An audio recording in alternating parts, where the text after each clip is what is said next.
I am talking about Republicans who have spent all year trying to censure members of the House Democratic Caucus, and they did the same thing in the last Congress. They have no agenda. Republicans have complete control of government. They have the House, they have the Senate, they have the presidency. And yet all we see, because Mike Johnson has no control over the House Republican Conference. Nice guy, but zero control over the House Republican Conference. In fact, his own president, Donald Trump, says he's got two titles, Donald Trump, President and Speaker of the House. Man, you letting the president punk you like that? Publicly? So there's zero control that the deputy speaker has over, talking about Mike Johnson, deputy speaker, zero control that he has over the House Republican Conference. So they're running wild. And all they are doing, because they have zero policies to make life better for the American people, is to cook up censure resolutions. Week after week after week.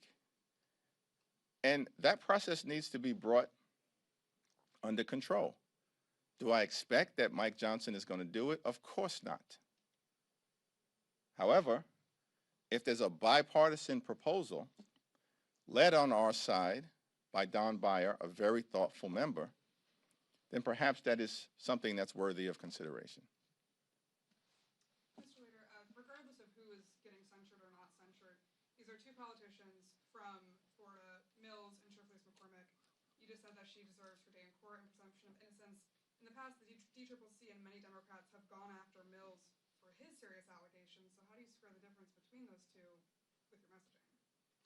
What I'm suggesting is that anyone who has been indicted is entitled to the presumption of innocence. In fact, I was very clear about that when Donald Trump was indicted 4 different times in 4 different jurisdictions. And in each and every instance, I was very clear, strongly disagree with Donald Trump's behavior, his conduct, and his fitness for office, but notwithstanding my assessment of this guy, the reality was, as an American, he was entitled to the presumption of innocence in every single one of those cases, and I repeatedly made that clear.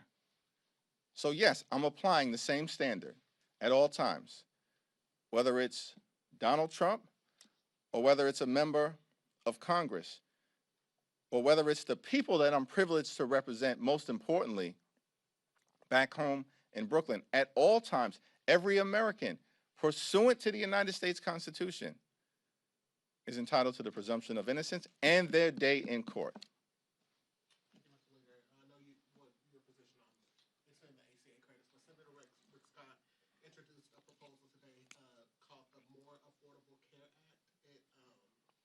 It says it keeps the Affordable Care Act framework in place, but redirects federal funds from the subsidies to what they're calling Trump Health Freedom Accounts. I want to get your reaction to that proposal. And it seems that I'm just curious, what's the path forward to extending the tax credits from the minority? In the times that they've been extended before, Democrats were in the majority. I'm just curious if they're putting forward proposals for HSAs or Trump Health Freedom Accounts. How do you get to a conversation about extending the tax credits when it didn't turn out during the shutdown? It's interesting to me that Rick Scott and all of these MAGA extremists in the House and the Senate proceeded with great urgency throughout the entirety of the first half of this year to pass their one big ugly bill, which included the largest cut to Medicaid in American history.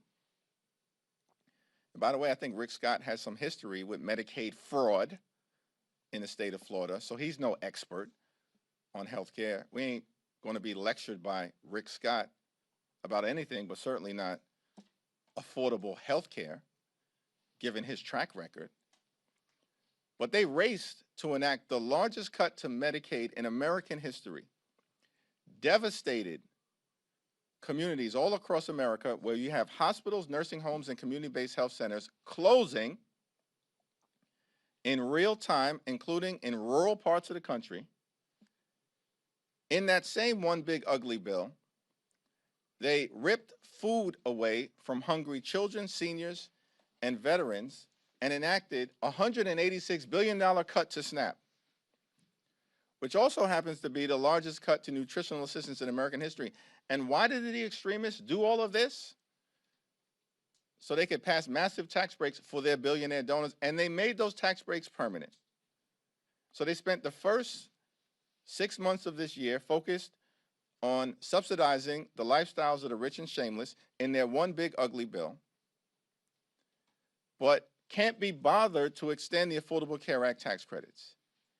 Even now, we're less than 45 days away from those tax credits expiring, and tens of millions of Americans, including in Florida, are about to see their premiums, copays, and deductibles skyrocket in ways that will make their health care unaffordable.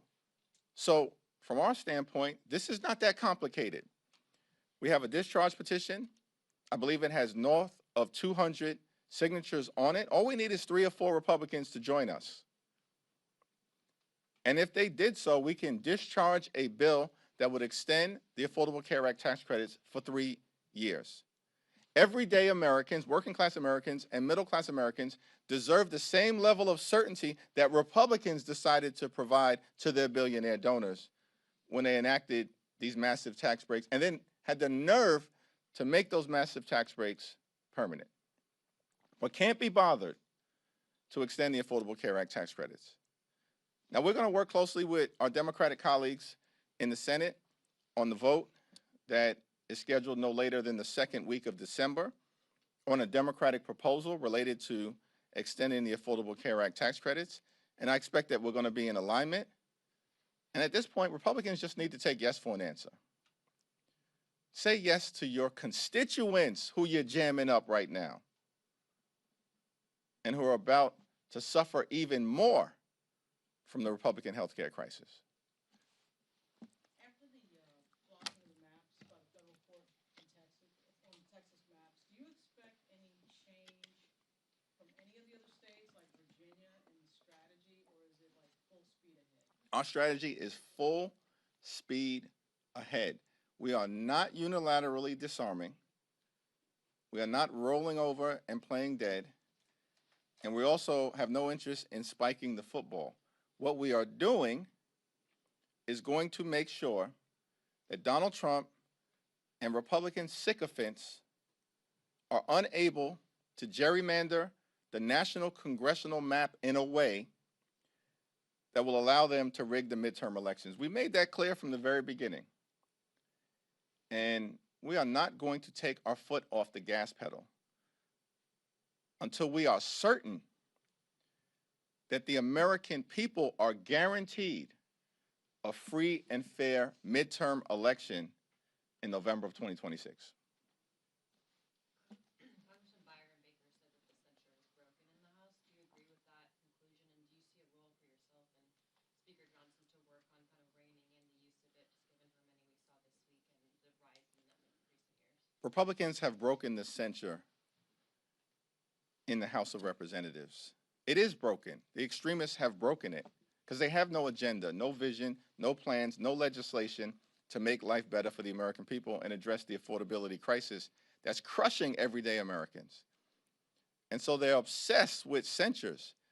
But what did they not get from the results of them being destroyed across the country? The American people know electorally. The American people know they have no agenda.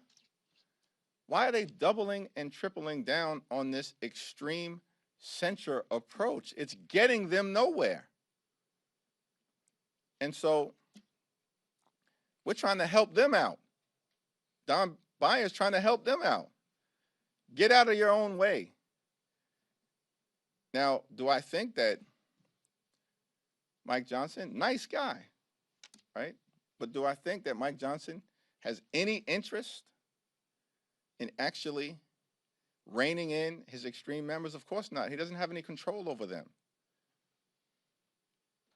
You know, I think he talked about dignity and decency and things of that nature, and then all we're seeing is Republicans do the exact opposite. It's extraordinary to me. We had patriotic members of the House and the Senate have their lives threatened by Donald Trump in the most unhinged, unacceptable, unconscionable, and un-American way. Disgusting and dangerous what Donald Trump has said in accusing patriotic members of Congress and the Senate who served this country well of treason and suggesting they should be killed. That's disgusting.